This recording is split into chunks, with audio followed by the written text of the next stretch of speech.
Muy buenas familia, bienvenidos a un nuevo vídeo. Hoy os traigo algo diferente y es que voy a subir una serie de preguntas que me realizaron por Instagram sobre nutrición deportiva y a continuación, aunque sea en formato vertical, os voy a dejar esta serie de preguntas para que las veáis. Chao.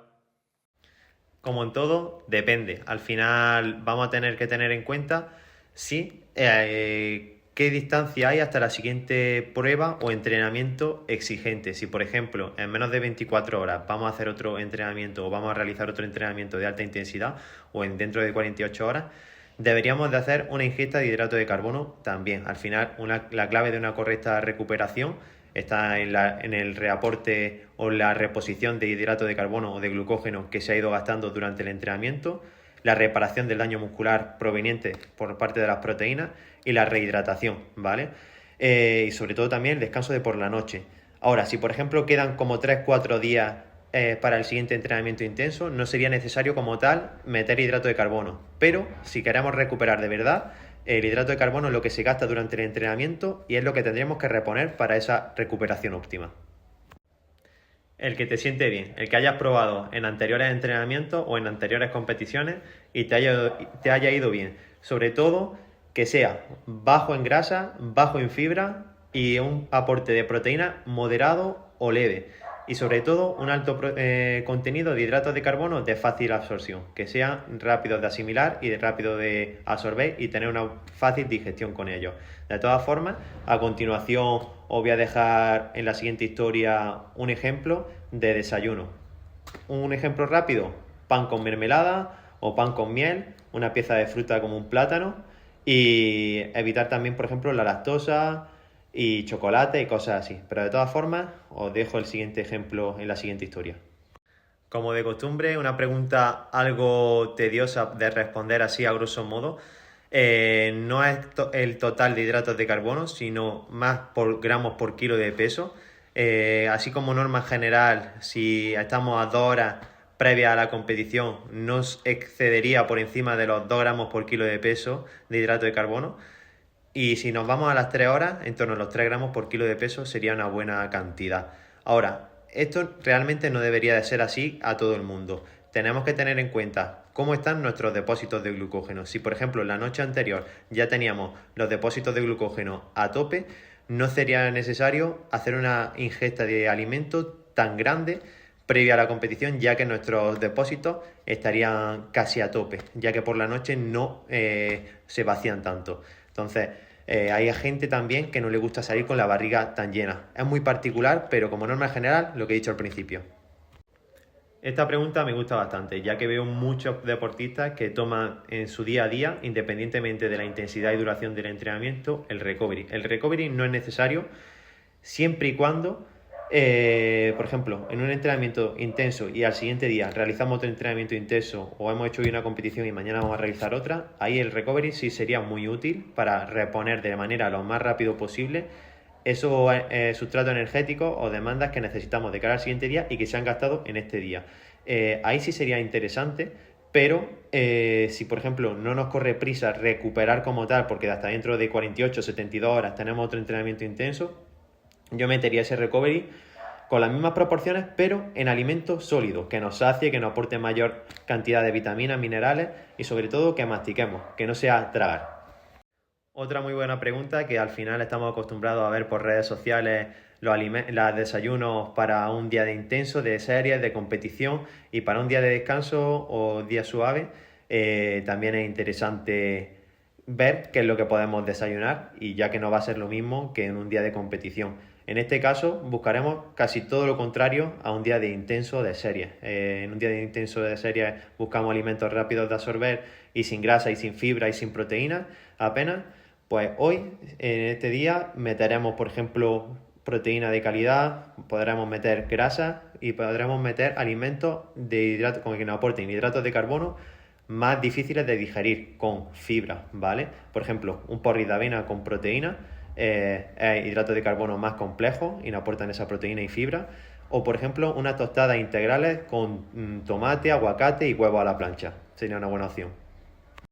Otra muy buena pregunta, y es que normalmente estamos acostumbrados a ver en redes sociales los desayunos para un día de competición o día de series, pero un día de descanso también es interesante, ya que tendremos que ajustar las cantidades en base a nuestra demanda energética, y estas demandas energéticas serán menores porque gastamos menor cantidad de energía. Entonces tendremos que buscar alimentos que nos sacien algo más para no pasar hambre durante este día, buscar alimentos que nos aporten hidratos de carbono complejos, que no nos peguen picos de glucosa altos.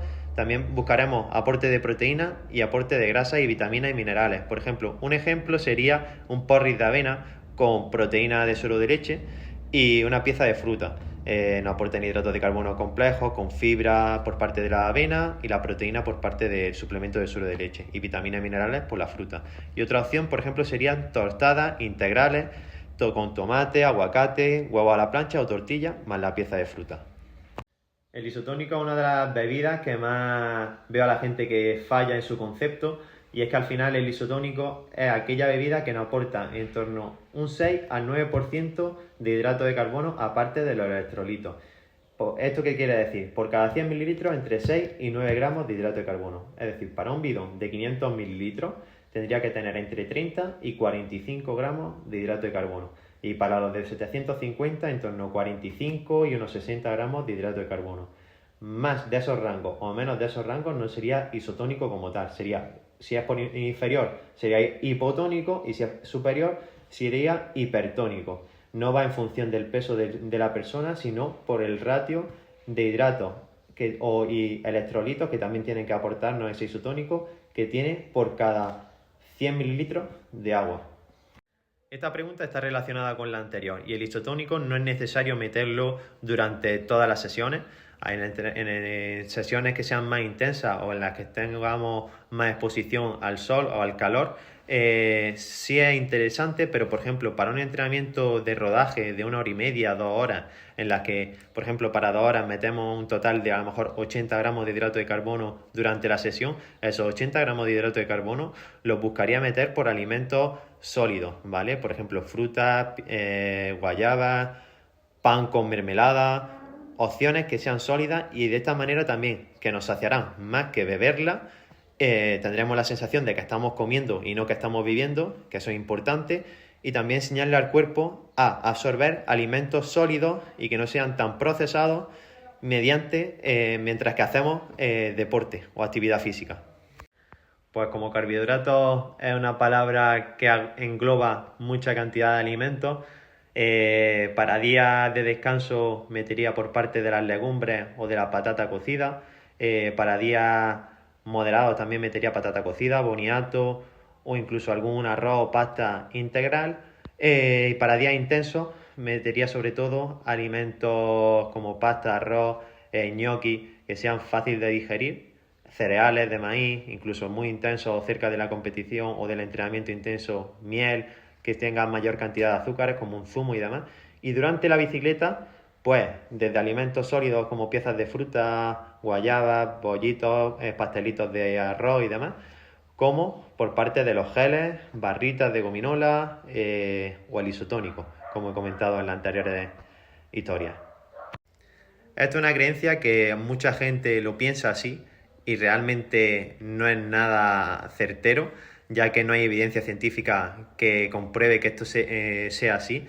Lo que sí te va a perjudicar, sobre todo, que si siempre entrenas en low carb no vayas a rendir al 100% durante tu entrenamiento, ya que el sustrato energético o la gasolina que utiliza tu cuerpo para rendir al máximo no se la está aportando. Entonces ni va a poder entrenar de manera intensa, lo cual esto no te va a hacer mejorar, ya que estarás siempre más o menos sin entrenar a alta intensidad, y esto no te creará adaptaciones a nivel interno. Tampoco serás capaz de recuperar tus entrenamientos, aparte de no ser tan intensos, también te van a ser, te va a costar más recuperar de ellos, te van a suponer una mayor fatiga. Y luego cuando metas hidratos de carbono, pues notarás que vas mejor, pero no más rápido de lo que realmente podrías hacerlo. Así es, esto es como por ejemplo las personas mayores, cuando llevan muchos años tomando la misma pastilla, y ya ni la misma pastilla le quita esos dolores. Lo mismo pasaría con la cafeína. Al final el cuerpo a nivel interno genera mayor cantidad de receptores de adenosina, que esta adenosina es la que nos da sensación de, la que nos transmite la sensación de sueño, cansancio, fatiga o dolor, y la cafeína lo que hace es bloquear estos receptores.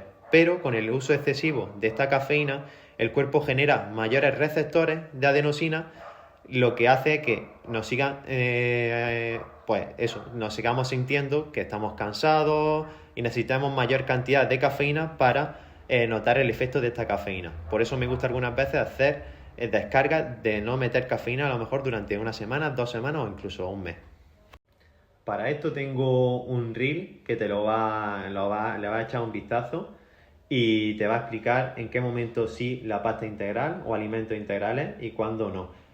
Así a modo de resumen, integral significa que no aporta fibra, esa fibra ralentece la absorción y nos pega menor pico de glucosa, es decir, la energía que nos proporciona es más sostenida en el tiempo, y esto sería interesante porque también nos sacia un poco más para los días de descanso o días muy muy suaves, ¿vale? Para días moderados o intensos, lo ideal o es más recomendable meter pasta o arroz que no sea integral, blanca. De todas formas, la propia verdura que acompaña esa pasta o ese arroz también nos va a aportar fibra y va a ralentecer esa absorción.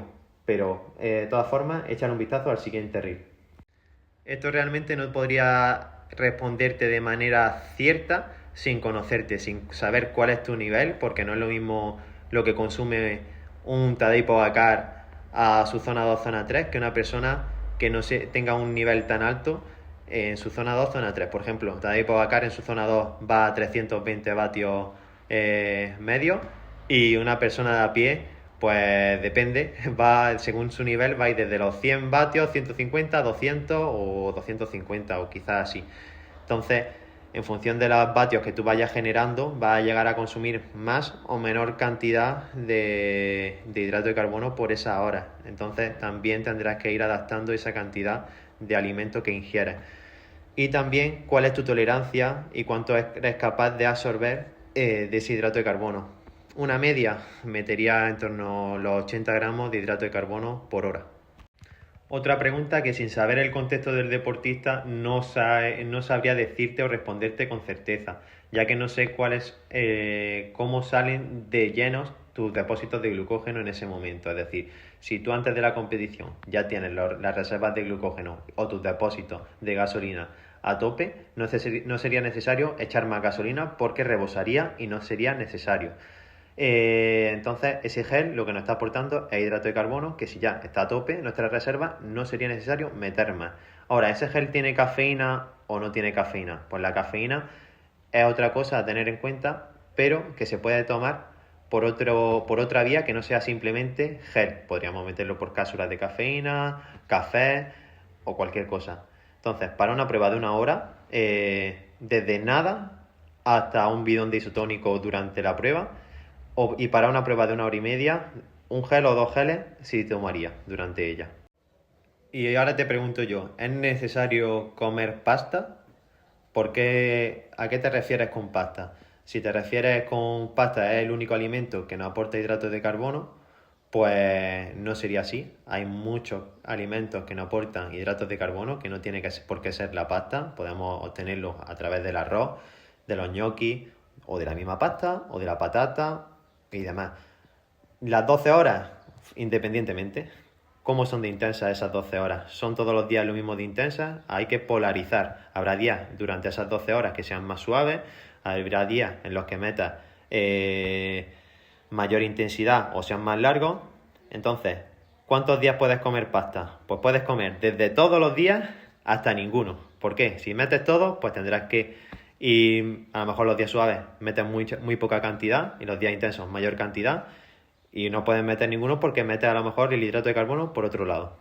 Y ya con esta la última pregunta, y es muy interesante. Antes de la competición sería interesante para aquellas competiciones que no se decidan por esfuerzos anaeróbicos o muy explosivos, como por ejemplo para un rally no lo dejaría, o para un short track o una prueba de criterium o de puntuación en pista. Para ese tipo de pruebas no la dejaría de tomar, pero quizás para una vuelta por etapas o en la que haya muchos puertos, sí la dejaría de tomar 1 o 2 semanas previas, ¿vale?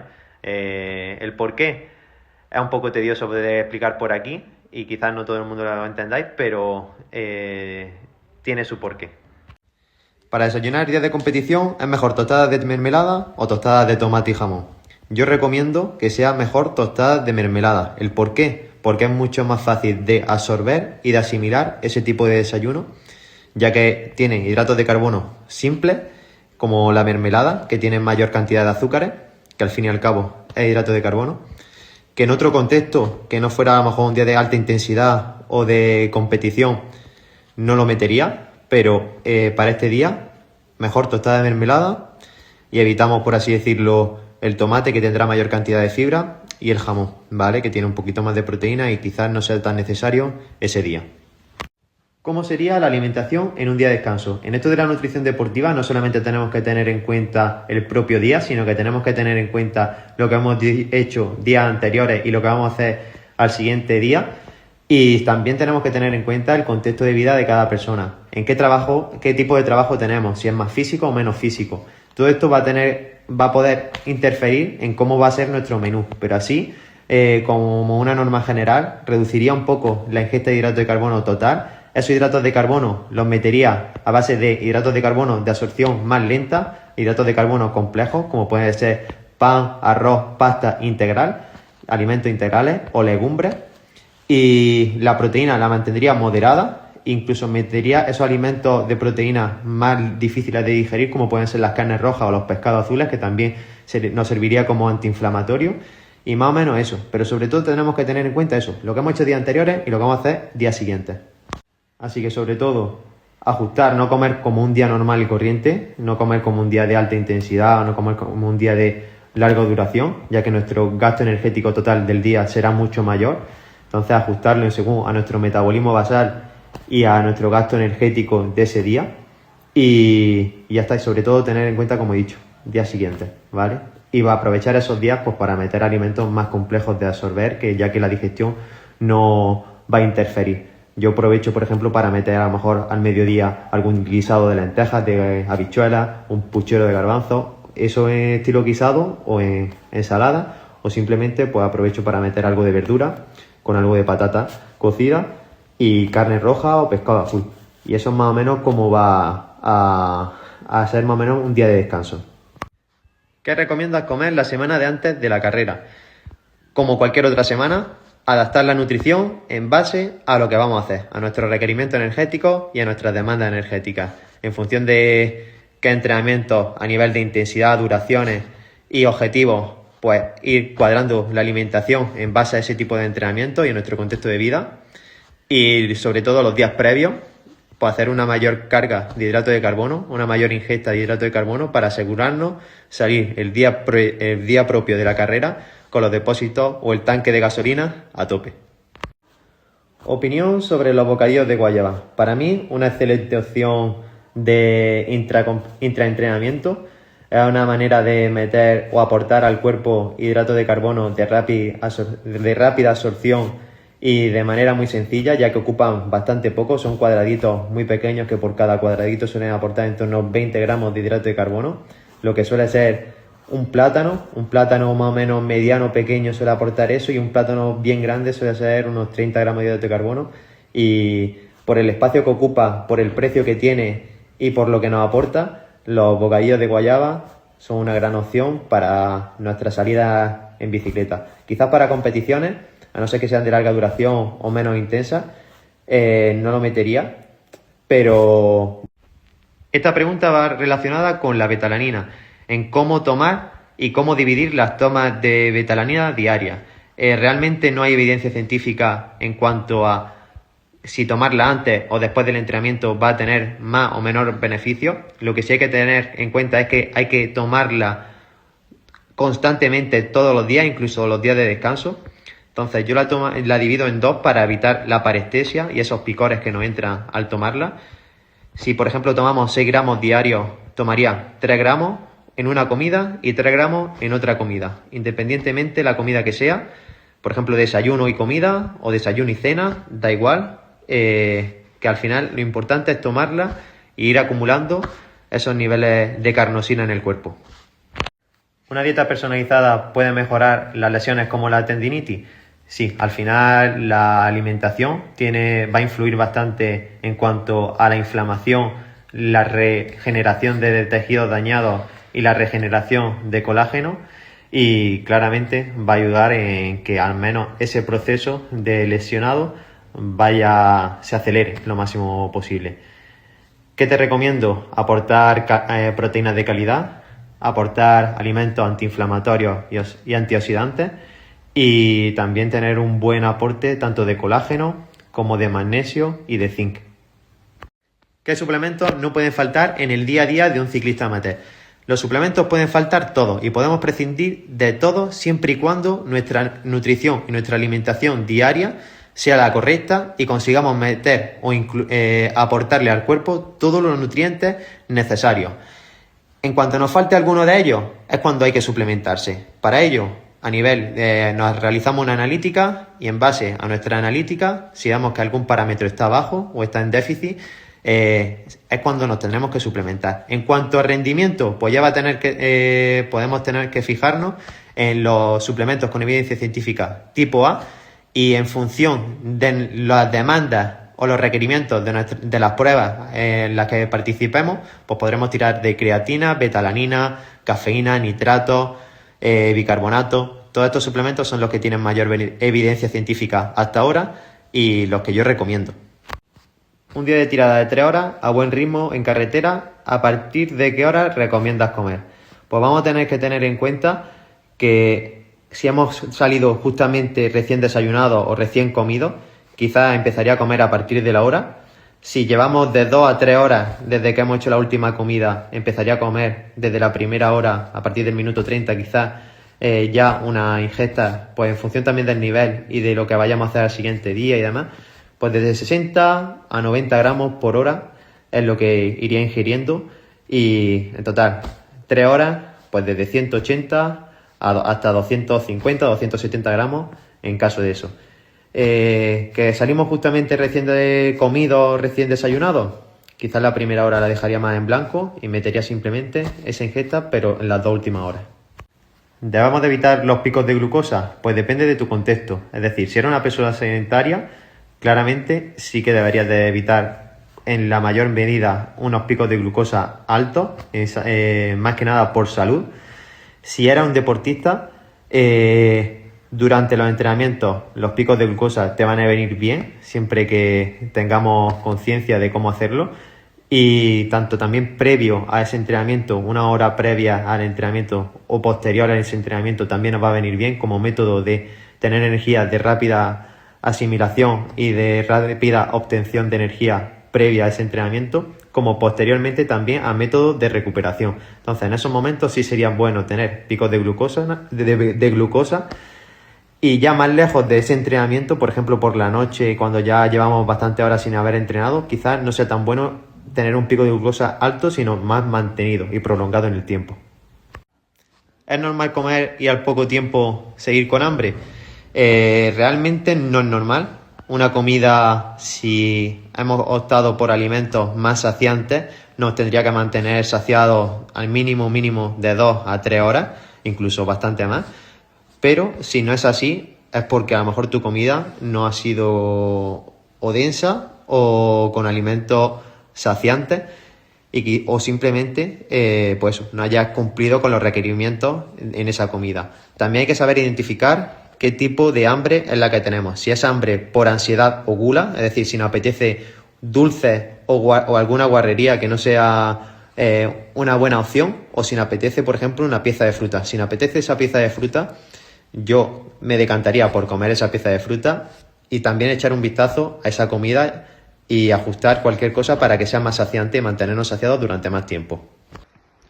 Desde mi punto de vista, sí que es interesante poneros alguna vez en vuestra vida en manos de un profesional de la salud como un nutricionista, independientemente de si buscas el rendimiento o no, ya que al final un nutricionista te va a inculcar o te va a enseñar a tener unos correctos hábitos de vida saludables, qué comer, cómo comer, cuándo comer, y sobre todo aportarle todos los nutrientes necesarios para que tu cuerpo funcione de manera correcta. Si al final nuestro cuerpo se sustenta bajo la energía de esos alimentos y la calidad de los nutrientes que le proporcionamos con esos alimentos, si la calidad de esos alimentos es baja, nuestro cuerpo lo va a pagar con, bueno, no va a tener una correcta salud. Y al final esto nos va a mermar en muchas cosas. Primeramente podemos llegar a tener sobrepeso, obesidad, que eso es física, a nivel visual, pero lo peor es a nivel interno, a nivel hormonal, a nivel de alguna patología o enfermedad del sistema digestivo.